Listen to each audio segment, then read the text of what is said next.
Welcome back to Dead Good Book Reviews. I'm Judith, and today I'm bringing you a series so far review of Kiersten White's Camelot Rising series. I know they're a little bit out of focus. I'll hold them up in a minute. Having had a chance to read the second book, Camelot Betrayal, a little bit early, even though it will probably be already out by the time you are watching this and I've had a chance to edit it, I thought it would be a good idea to talk about what I like and what I find less enjoyable about this series. So yes, before we start, obvious disclaimers. I was sent free copies of both of these books from the publisher in exchange for a review. Nobody's paying me to talk about books. And I'm going to keep things as spoiler-free as humanly possible while still talking about both books, so if you want to go in knowing nothing, walk away now.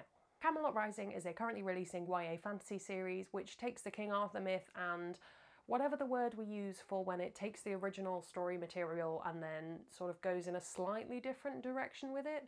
Does that count as a retelling? Is that more of a it's inspired by? Who's to say? Probably you in the comments below. There are 2 books out so far, the Guinevere Deception and the Camelot Betrayal.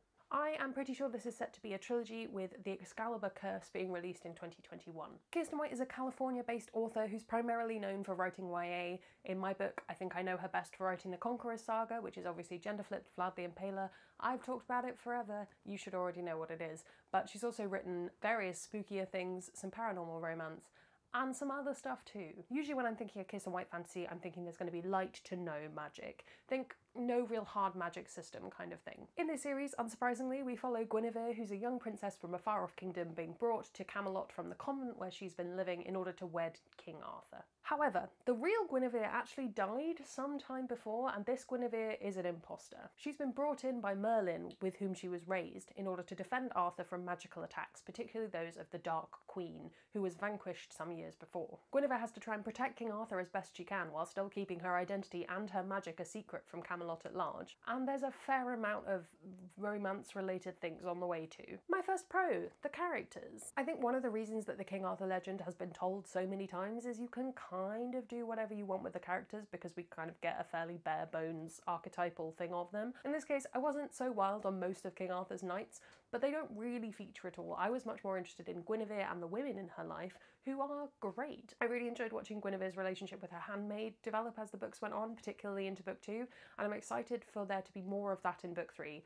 I always care more about non-nobles in stories like this anyway, so I'm hoping for more of an emphasis on non-nobles. Guinevere I vary on. In some parts of the book, she's got a really good fish out of water kind of storyline going on. I think one of my biggest problems with her is that it's one of those characters where from the outside you can almost always see what her problem is, what issue she needs to deal with, but she doesn't get to it for quite some time afterwards. I am hoping that her character development across 3 books will be really powerful, but if it doesn't go anywhere in book 3, I think she's going to come off just a little bit damp. Kind of ironic. If you've read it, that will make sense. A joke. So I'm waiting to see how she holds up before I pass full judgment on her. I don't want to talk too much about Lancelot, the obvious third player in this story, if you know King Arthur myth at all, but I think it would be a spoiler to go into it too much. So let me just say that I adore Lancelot greatly, but again, my verdict on whether Lancelot was handled well or not will depend on how things go in book 3. So let's talk about the magic. As I said before, the magic system isn't really a hard magic system. Well, kind of. It's the kind of thing where there is a magic system in place, it's just not super relevant for you as a reader to understand the ins and outs of it. One aspect of the magic that's explored probably the most is not magic, and I talked about this in one of my magic systems videos, but essentially magic can be tied up in knots. There's various difficulties, there's various energies involved, it's all very difficult, but what I like about this is it really draws on the setting. So we have this kind of medieval / before that setting where obviously women are doing a lot of needlework, there's a lot of hair braiding happening, there's a lot of opportunities for knots in life, and I thought it was really well done. I think that there could be a bit more development into the other kinds of magic, but I understand why not, given that we're stuck in Camelot, a setting where magic is outlawed. You can't really explore all the cool stuff magic would be able to do in that setting. Again, maybe book 3. Okay, I'm going to place the romance in the middle of this list, in between my pros and my cons, because honestly I don't think I can comfortably drop it into either pile. Whether you enjoy the romantic aspects of this series will entirely depend on your opinions towards love,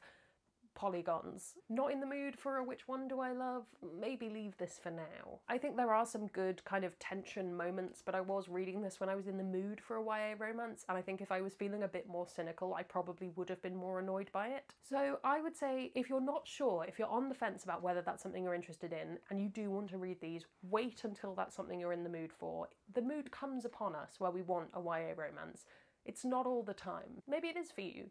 Wonderful. Sidebar, I am also holding judgment on whether I'm being queer-baited on another aspect of the story until the third book comes out. A lot of this is waiting on the third book. I will either be ceremoniously recycling these or celebrating throughout the land when the third book comes out.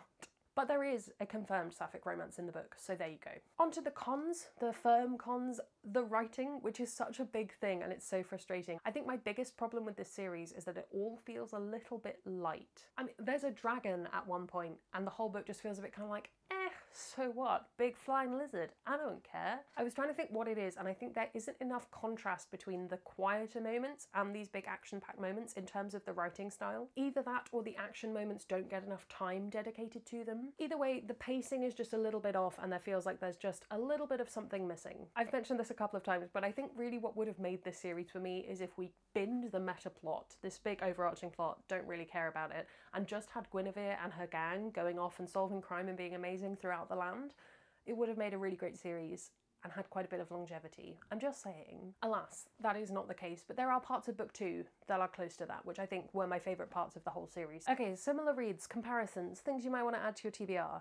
I don't want to wreck Once and Future, which is a big queer King Arthur in space book, but I think I will, because I think some people will really, really love that book. It wasn't for me, but it probably would be remiss to not mention it here. If you want more kind of homegrown magic that fits your setting very well, I would recommend... Is it behind me? It is!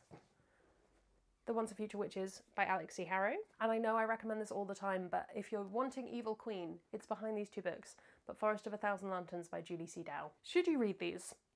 As I've said multiple times in this video, I kind of want to say maybe wait till book 3 is out. But that being said, I do think if you enjoy a love polygon or two, then this would be enjoyable for you. It's also something, if you're looking for a bit of a lighter touch to a story, this might be absolutely what you need. I wouldn't recommend these to everyone in the way that I constantly scream about the Conqueror's Saga, but to the people for whom these books will really work, I think they will work.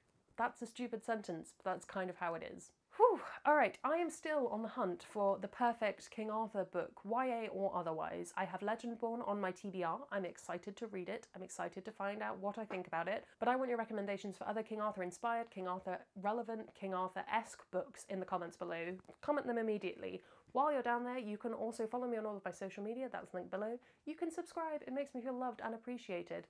That's all from me, and I will see you in the next one. There's gonna be some bloopers now. In this series, unsurprisingly follow...